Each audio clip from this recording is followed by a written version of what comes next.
So how's things in COVID quarantine? Pretty good.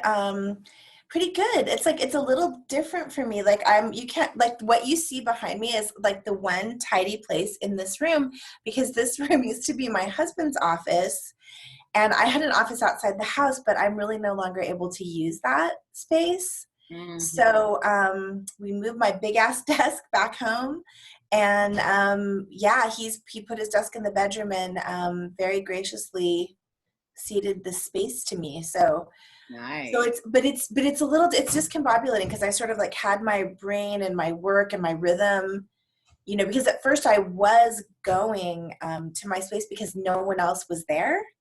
But now that things are reopening, Gotcha. other folks, and it's probably not the best. So that means that you're writing regularly. What do you do? What are you working on? I am, and I was. Well, let's see. Okay, so I sold my second book on proposal, which was a whole experience, and then it was due, and like it was not done, not done at all. I'm gonna wait. I'm full screening you, and so. But luckily, I got a residency right in the nick of time. So I went to the residency. I had 18 days, and I did 40,000 words in 18 days. I'm like, wow. If my editor sees this, like, yes, that's how it all happened. I just couldn't do it. I got really stuck. But in the end, luckily it was in my head. So I got that out. The residency ended March 6th, and then we came home, and then everything. So it was just kind of like, so I came home, and then all of a sudden, actually my editor was ill. She's totally fine now, but she's young and healthy, and she recovered pretty quickly. But so I had a couple extra weeks to kind of go through that again. So at first I was just in the groove of, just going through again and doing another pass on editing the second book. But then when it was done, I had that like post-book depression. Mm-hmm. And I had post-book depression, and then I saw this contest that I wanted to enter, and my next project is connected short pieces of short fiction, and so I sort of got back into it, trying to get it ready in time for the project, but it was like 5,000 words too long, so I was like 11:30, and I'm still trying to like cut, and so I knew I wasn't going to make it for that, but that got me back into that project really nicely, and so I was really in that. But then I decided I had to like leave my space, and so hopefully when all my books are back where they're supposed to be, and my head gets screwed back on, I can write again. So your space is obviously important in your process of writing, like where you inhabit in the. Yeah, and partly it was just really nice. Like in some ways this, quarantine is not super different from our regular lives in that. Like my husband works at home, and he's always been at home, and there's a lot of people usually around at my house and with my family. And so leaving the house was like, I leave that behind. By the time I get there in the car, it's me and Stella, who's on the floor here, and we're ready to work. Mm-hmm. Oh, that's nice. Yeah, it was good. It was sweet. It was sweet while it lasted. But at least, and part of it was too that I never did have like my own room that was just mine to close the door in. Mm-hmm. So my husband and I have switched, and it feels hopefully like that's going to work out at least. It looks like a great room. It's beautiful. Yeah, it's a really good space. Yeah. When do you expect the new project to be finished? And oh man, I don't know. I kind of hope like maybe I might have a draft of it, by, I don't know, maybe January. It's hard to say. I have a lot of the stories begun, but I don't have them by any means completed. And I'm a little, I don't know how to write this book either, because I want it to be a novel in stories. And so I'm going to need to do some reading to see other novels and stories and how that works, because I know I don't want it to. There'll be stories with different characters, and then somehow they'll all be interconnected like that. Yeah, so I'm thinking of pitching it as like A Visit from the Goon Squad, which is like, my favorite novel and stories, and meets. I have that right here, but I haven't read it. Nice, it's so good. Oh my god! And meets The Bloody Chamber. Nice. So Angela Carter in sort of an imagined strip club. So really it's the stories. So it's kind of like dark fairy tale retellings, all of connected. So they're connected by the place that they're in, although some of the stories go out of that space too. But yeah, I'm trying to really explore sort of the archetypes in these specific fairy tales, and then connect. But I want it to not just be a set of like a short story connection. I want a collection. I want it to be also to work as a novel with like an overall plot. So I'm not sure how to do that. So that sounds complicated, but awesome to read. And awesome to be able to like publish a story here or there and then have the larger piece, right? Will you do that? That's what I'm thinking too, because I haven't done too much of that. One of the stories is coming out in this Portland-based like art magazine where they pair visual art and stories.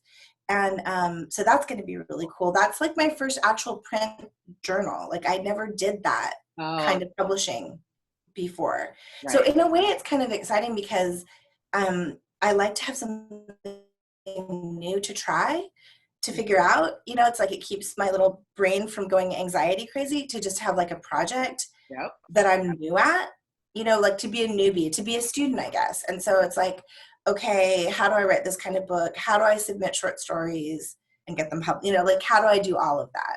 Right. So yeah, I'm excited. How awesome is that? Yeah. Well, I hope you didn't lose too many book dates and readings and things with this shelter in place, but I know you were hitting the road pretty hard, doing a lot of events since last June. You were down here. You're in Portland. I'm in Oakland, but you lived in the Bay Area for a long time. Are you originally from here? Yeah, I was born in San Francisco and lived in the Bay Area. Lived like in Concord when I was a baby. My family, a lot of them are in Concord. Mm-hmm. We lived in Reno for a while, and then came back after my dad died. And yeah, I grew up all, you know, through my teenage years, and then moved to San Francisco when I was 17. And lived there for 4 years, and then moved to Humboldt and then to Portland. Ah, nice. You're kind of headed north. Northwest is your jam, huh? Yeah. So this book, I have not finished it. I think it's 90s San Francisco. Is that a time that you were there? So yeah, the real places and. Yeah, it's funny though, because like I don't specify in the book what the time period is. There are a few clues, like there are no cell phones, for instance. So it's definitely the time before that. There's no like tech, but the coolest thing about not specifying is that readers have just superimposed their San Francisco era. Okay, that's what I was curious about. On the book, which is really great. So older readers are like, oh, this is 60s. This is in the 60s, even though it's kind of, if you're really noticing, like it's not the 60s. Right. But you know, and some people have been like, oh, definitely early 2000s San Francisco, and I'm like, oh, that's actually late 80s San Francisco. Like my San Francisco was late 80s. I left in 1990. So yeah, mine is very much like between 85 and 93. Like it's kind of it's like San Francisco from then. From then on, it's like bouncing, but not being able to afford to live there. Once I gave up that apartment in 93, I could never really move back. Yeah, it's like that. Have you read The Mars Room by any chance? Did you read that? I haven't yet. I read The Flamethrowers by Rachel Kushner, and I loved it. Okay. Well, I just wanted to say this real quick because it's like based on Market Street Cinema and San Francisco in the 80s. And yeah, it's what? I thought it was about women in prison. They never said anything about the Market Street Cinema. It's very accurate about the prison stuff, is well written too. But the San Francisco history stuff is amazing. Like, I can't believe she's not. I did not know that it was anything to do with that. Okay, yeah, I'm there. Thank you. That is going to be helpful to me. Thank you. Really, I love reading books like yours or hers that take you into those spaces that I am so fond of, have so many memories with. It's cool. It's really cool. And do you consider this book and the new stories to be like magical surrealism? Yeah, I mean, I think you know, like you know, they're speculative, they're fabulous. I think fabulous is kind of a good word. I mean, definitely there's a magical realism that, you know, there's something from, you know, kind of the you know, South American magical realism tradition that's influenced in there. Mm-hmm. But I think that even more so, like, fabulism is a word that I like to use. I But like yeah, magical realism too. yeah. And Well, what did I like say? that, I said surrealism instead of realism. magical surrealism. But you know, but there is I meant a, to say realism. but dude, I mean, people say that though too, because I mean, Okay. surrealism is like it is a part of it. There's Sure. definitely. Yeah. Yeah, and it's funny too, because like I have a lot of influence from fairy tale, and I find fairy tales to be pretty surreal. Absolutely. Especially Yeah. the next book that's coming out, it's called The Wild Theater, and that one is very fairy tale based, and so it definitely, to me, kind of borders more on the surreal in a certain way than even magical realism. Mm-hmm. That's awesome. Well, so I made it up. It's magical surrealism. That's right. I love I'm the using it. title and the fact it's from Jane's Addiction too. That's awesome. Yeah, I wasn't actually able That's to. also very 90s. Oh yeah, yeah. I know you had a little internet shit a little while ago. Yes, a kerfuffle. Which happens to everybody, so please don't feel bad. But I think the person took issue with the main character having an affair with an older guy. She was 18?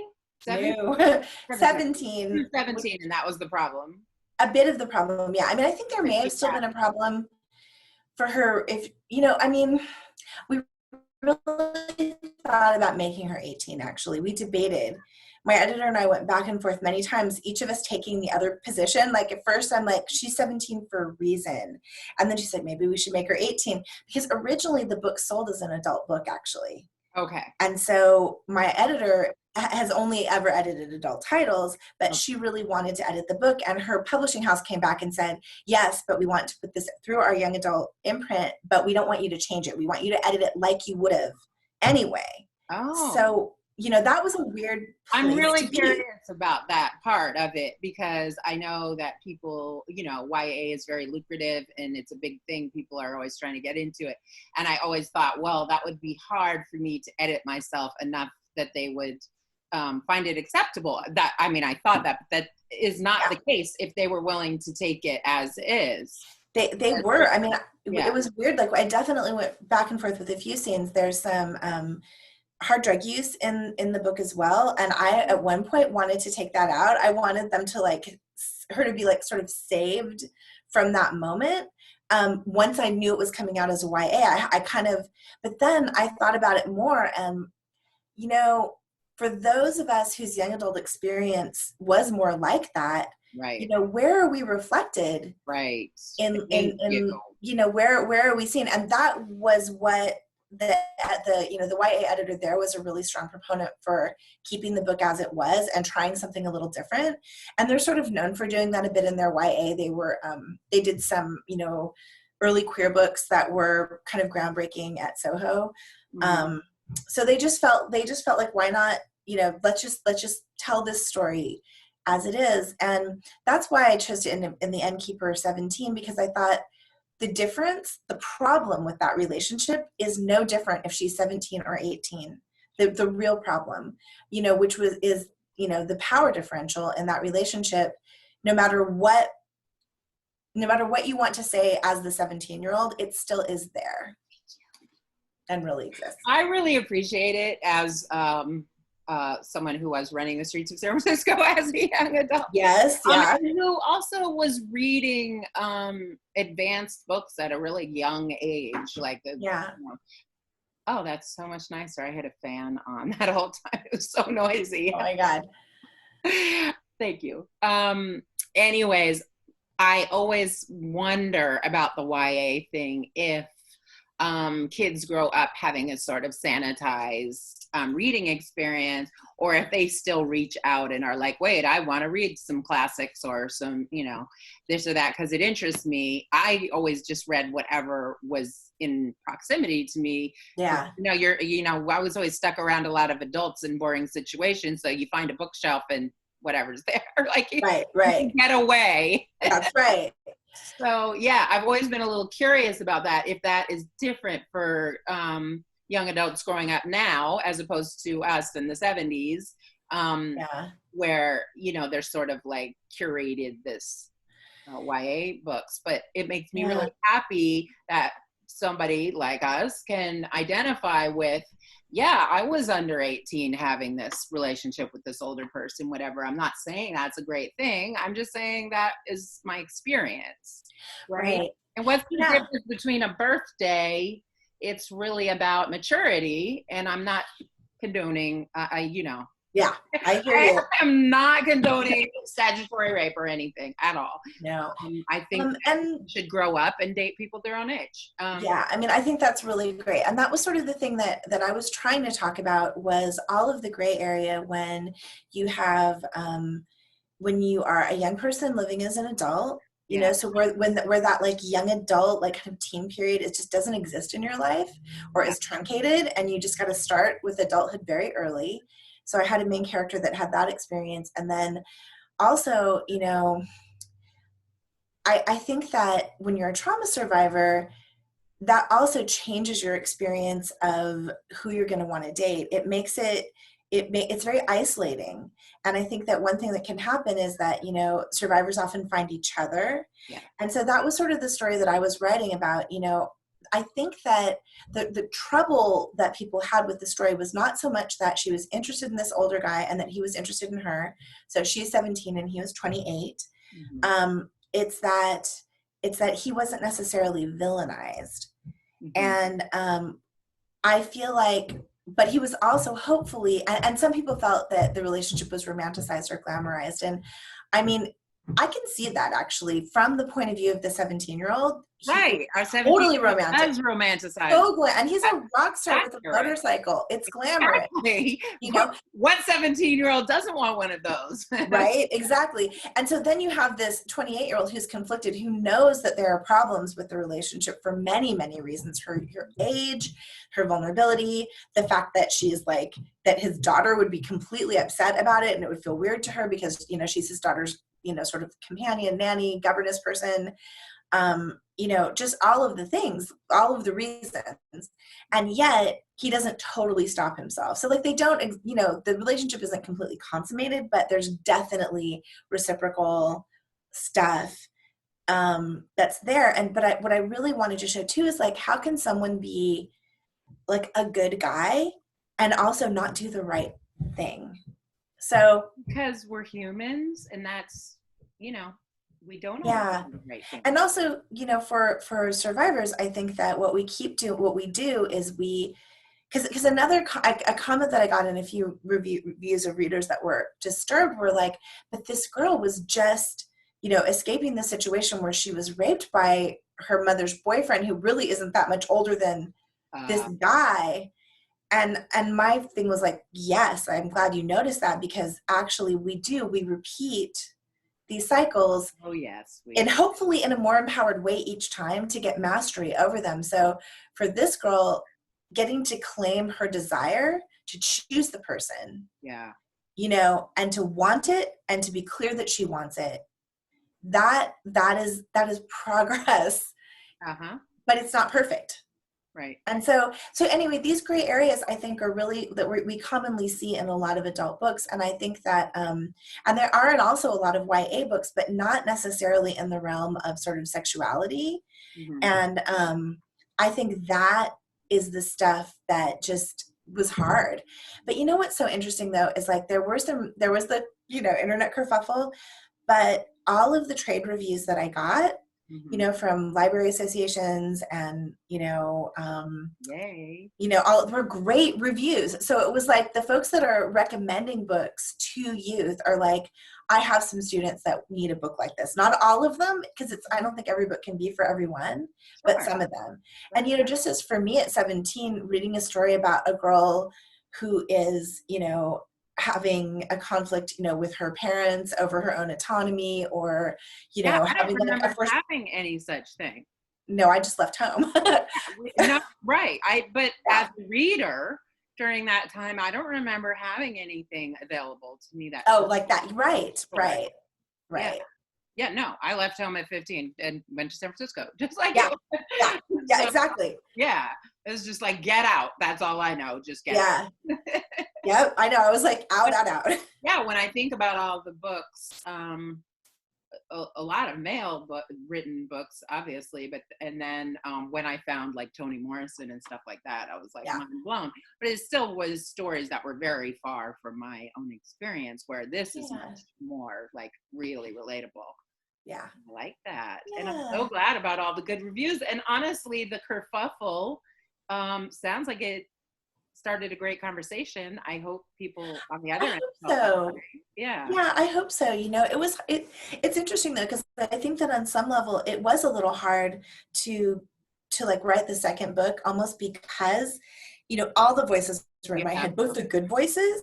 Yeah. Because, you know, like, okay, I had good people said good things. I want them to say it again. And I don't want the bad voices. Right. And you cannot you can't write like that.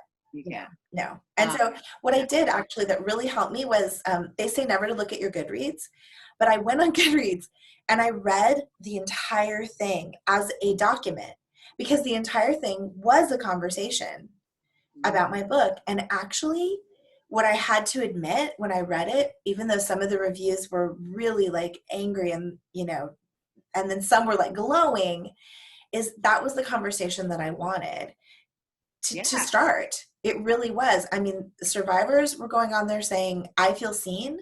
I wanted that. People, other folks who, a lot of folks who say that they knew survivors in their lives, but maybe were not necessarily survivors themselves, were really horrified because they want to protect the people that they love and they don't want, you know, that the story triggered them in that way. So it raised up a lot of stuff. And, you know, ultimately I think that's good. And the second book is YA, but then the next book I think will be adult. I think I want to try to move into that world a little bit too. Yeah.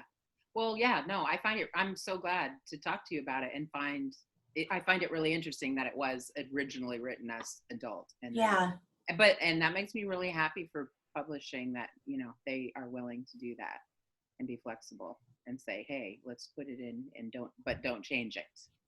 I love that. Yeah. I mean, I think Soho Press is a little bit, of a unicorn though, in that way. And that they're like, you know, they're mid-size. So they're not tiny, but they're not, you know, but they're not, they haven't been absorbed into the big five. So they're a New York press, but they're independent and there's just not, they're in a kind of unique place that they can do that. Yeah. Well, congratulations on having a press that supported you and writing a great book. And I am going to finish it. And what I'd love to do, if you're game, maybe when we're able to be in person, or we could do it Zoom, but I think it would be more fun to sit around a big table and have a book club with you when you're in town, if you're game. I love that more than anything. That would be I've been doing one a month, and like we had Tomas Muniz, and you know, it's not a huge group, which is actually nice because everybody talks and people are so thoughtful and they come with their little notes written and everything and get to interact with the author, and it's just pretty amazing. I would love that. I would love to do that with you. Yep. Cool. Yeah. Well, people should look for a Badass Book Club coming soon, whenever we can actually see each other. See each other in person again. I know. I don't know what the reality is going to be like. Yeah. But what I would like to think is that in the fall, I could get you to read at the reading series and do a book club when we can. If we're back, then that would be beautiful. I know. I have no idea. I have. It's confusing. People are, I made a comment. I've actually had a couple visits with people who are feeling very isolated.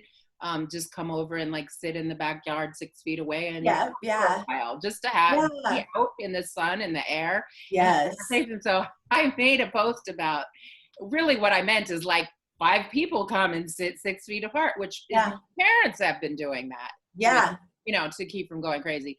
And people's responses were so funny, like, you can't have a party. And I was like, I wasn't planning on having a party. I think, that's okay. I know. I mean, it's so hard to know. This time is so weird. I know it's so hard to know, like, do I go for a walk with a friend? Are we really going to stay 6 feet apart? Like, I know myself, I'm going to be like creeping, or can I pet their dog? Am I going to get like my cooties on their dog? I mean, like, you know, it's just, this is a hard time. It really is. Yeah. Well, I appreciate you taking time out of this crazy ass world to talk to me. You look gorgeous. I love Thank your you. earrings. You too, as always. No, yeah, it's so nice to see you. Do you want to read anything before we sign off? Or anything? Do you have anything? I don't know. Is there something that you'd want me to read? Like a part you'd want me to read? Any part. Any part? Let me see. Yeah, Do I have? I would hope you would have your favorite. Go grab one That would be kind of cool. off the shelf. Okay. I don't know. I just sprung it on you. Sorry. All right, it's okay. You know what we're gonna do? We'll do bibliomancy. I'm gonna open the book to an unknown page. This is gonna be weird. Yes. But why not? We're just having fun. Okay. Blink. Okay. Well, okay. Speaking of the inappropriate part of the book. Yeah, my favorite. This is you. Badass Bookworm. This is you, Cass. This is all you. I feel it. Hey. You're like, I want that part. Come on. Okay. Let's see. Where will we start it? So, okay, where we're at is we're in the beautiful Victorian mansion called Eris Gardens that this pagan polyamorous rock star family lives in. Sochi's been gone all day. She comes back to find Leviticus, who is her, crush at this moment, big time, asleep in the attic. So his daughter Pallas has this beautiful attic suite of rooms, this little sitting room and with her bedroom off of it. And Sochi's room is also in the attic. And she finds him asleep on the sofa, and it's because Pallas is really sick. And so he's been up sitting with her. She has a fever. And so I'll start here. He took off his glasses, massaged his temples.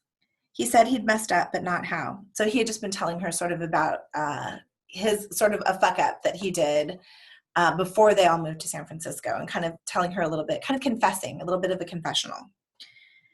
He said he'd messed up, but not how. He didn't need to. Sochi knew the need to flee your fate, the thing at your back worse than the dark shoulder of the road, the stranger in the car. His hands shook. She reached out to steady them. They were cold, fingertips calloused, palms soft. There was a tattoo on the inside of his wrist she hadn't noticed before, a number, 2420. What's this, she said. She ran her finger over it. There was a scar there above the tattoo. Suddenly her question was about that too. My name, Leviticus said, his voice caught. Chapter and verse. Sochi shook her head. I don't know what that means. Lucky you, he said. His smile was sad. It's a Bible verse, the book of Leviticus. It was my first tattoo, so I wouldn't forget where I came from. Sochi gripped his wrist hard, like it was bleeding. She pressed the pain away, feeling it fade as his hand warmed. She raised his wrist to her lips. Moving from the ottoman to his lap was effortless. She blinked, and she was there, straddling him on the sofa. Woo! Okay. Like straddling him on the sofa. Okay. Yep. Well, Yeah. So much, dear, and I look forward to seeing you and when we can actually hug. Yeah, me too. I'm so glad you're like there and well and still as gorgeous as ever. So yeah, it's been a trying week, but I'm all right, and I'm glad you are too. The week is done. Yeah, exactly. Okay. Sending you a virtual hug. Yes, virtual hugs. Have a great weekend, and I hope to see you soon. Thank you so much. Take care, sweetie. Bye. Bye.